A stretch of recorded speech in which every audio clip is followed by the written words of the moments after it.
अस्सलाम वालेकुम। आज हम बात करेंगे प्यारी निम्मो के 34 एपिसोड के बारे में। तो वीडियो शुरू करने से पहले हमारे चैनल को सब्सक्राइब कर लीजिए अगर अभी तक आपने नहीं किया, ताकि हमारी हर न्यू वीडियो आप तक पहुंच सके। यहाँ पर जियान फ़ोन करता है निम्मो को और उसे कहता है कि कुछ फ़ाइल साइन करवानी है, तुम घर चली जाओ और बड़ी अम्मा से करवा के ले आओ। निम्मो बेचारी चाहती भी नहीं है वहाँ जाना, फिर भी उसे जाना पड़ता है। जैसे ही वो घर के अंदर जाती है तो इधर उधर देखती है, एकदम रोशनी आ जाती है और कहती है कि कहाँ घर के अंदर घुसी जा रही हो।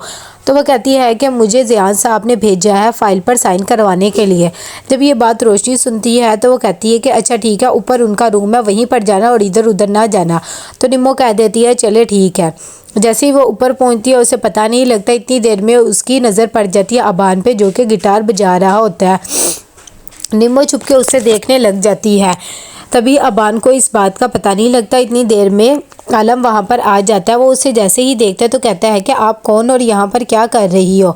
तो निम्मो कहती है मुझे ज़ियान साहब ने भेजा है कि मैं साइन करवा लाऊं फ़ाइल पे, क्योंकि आज मैम ऑफिस में नहीं आई है। तो वो कहता है लाओ मैं करवा लेता हूँ। वो अंदर फ़ाइल लेकर जाता है और कहता है कि ये ज़ियान साहब ने फ़ाइल भेजा है। रीमा उस पर साइन कर देती है और वहाँ पर आलम आता है वापस उसे देने के लिए। जब निम्मो पिक्स वगैरह देख रही होती है अबान की और वो फ़ाइल लेकर वापस चली जाती है। यहाँ पर बार बार कॉल कर रहा होता है नदीम, तभी शकीला उसका फ़ोन अटेंड करती है और कहती है कि मैं अभी ठीक हूँ और निम्मो भी ठीक है, फ़िलहाल मैं थोड़ा सा बिज़ी हूँ, और फ़ोन रख देती है। नदीम बेचारे ने निम्मो के बारे में पूछना होता है कि मैं कब से उसे कॉल्स कर रहा हूँ लेकिन उसका नंबर ही नहीं लग रहा, लेकिन वो फ़ोन रख देती है। जैसे ही वो बात करके हटता है इतनी देर में शिबा आ जाती है और कहती है कि किससे बात कर रहे हो और क्या बात कर रहे हो। इस बात पर नदीम को गुस्सा आ जाता है और वो कहता है तुम्हारी ये जासूसी करने वाली आदत ख़त्म नहीं हुई है। मैं जिस मर्ज़ी से बात करूँ तुम्हें इससे कोई गर्ज नहीं होना चाहिए, आज के बाद मुझसे पूछना ना। यहाँ पर जैसे ही काम कर रही होती है रीना, तभी उसके पास आ जाता है अबान और आके कहता है कि मोम आज आप ऑफिस नहीं की, लगता है आपकी तबीयत नहीं ठीक और मैं आपसे सॉरी करने आया हूँ। कल मैंने आपके साथ बहुत ज़्यादा मिसबिहेव किया था, आप रेस्ट करें और आराम करें। इतनी देर में वो ये जब बात सुनती है तो बहुत ज़्यादा खुश हो जाती है और रीना कहती है कि ऐसी बात नहीं है, वैसे ही मामा भी थक गई थी तो सोचा आज मैं भी रेस्ट कर लूँ। कहता है कि ठीक है आप रेस्ट करें। जैसे ही अबान अपने कमरे में आता है रोशनी उसका वेट कर रही होती है, क्योंकि उसे नहीं पता होता वो कहाँ गया। तो वो उसे कहती है कि तुम कहाँ पर गए थे, मामा कब से आपका वेट कर रही थी। तो वो कहता है कि मैं मोम के पास गया तो उन्हें सॉरी बोलने, वैसे भी उनकी तबीयत ठीक नहीं है इसीलिए आज वो घर पे ही है। जब ये बात रोशनी को पता लगती है तो वो हैरान हो जाती है और कहती है कि अच्छा ठीक है आप रेस्ट करें, और साथ ही उसे कहती है चलो मैं आपको स्टोरी सुनाती हूँ। यहाँ पर काफ़ी ज़्यादा रात हो जाती है, निम्मो बैठी हुई होती है कि एकदम ज़ियान की कॉल आ जाती है। वो कहती है कि आपने मुझे इस टाइम कॉल क्यों की, कोई काम था तो आप मुझे बता देते। जब ज़ियान ये बात सुनता है तो वो कहता है कि ज़रूरी तो नहीं है, कोई काम हो तभी मैं आपको कॉल कर सकता हूँ, वैसे भी तो कॉल कर सकता हूँ। लेकिन निम्मो को ये बात पसंद नहीं आती, वो फ़ोन रख देती है।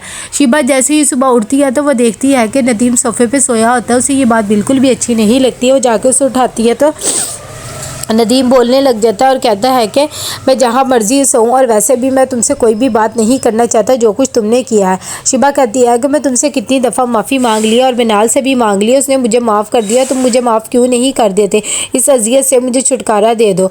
तभी वो हंसने लग जाता है और कहता है कि पहले तुम करती थी तो अब मैं ज़रा सा करने लगा हूँ तो तुम्हें बहुत ज़्यादा दुख हो रहा है। यहाँ पर अयूब निम्मो के बारे में सोच रहा होता है और वो बहुत ज़्यादा दुखी होता है कि एकदम वहाँ पर नादिया आ जाती है और उसके लिए ब्रेकफास्ट लाती है और कहती है कि तुम्हें तो याद भी नहीं है कि तुम मुझे विश कर दो।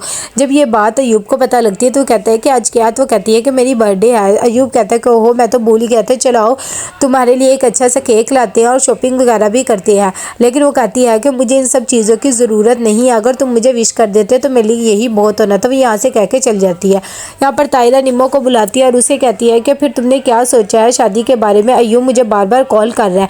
जब ये बात निम्मो को पता लगती है तो वो कहती है कि मेरा अब शादी से ही भरोसा उठ गया है, प्लीज़ आप उसे कह दें कि मैं उससे कभी भी शादी नहीं करूंगी और मैं उसके बारे में कुछ भी नहीं सोचती, वो अपनी ज़िंदगी में आगे बढ़ जाए, वैसे भी मेरे साथ मेरे दुखी बहुत है।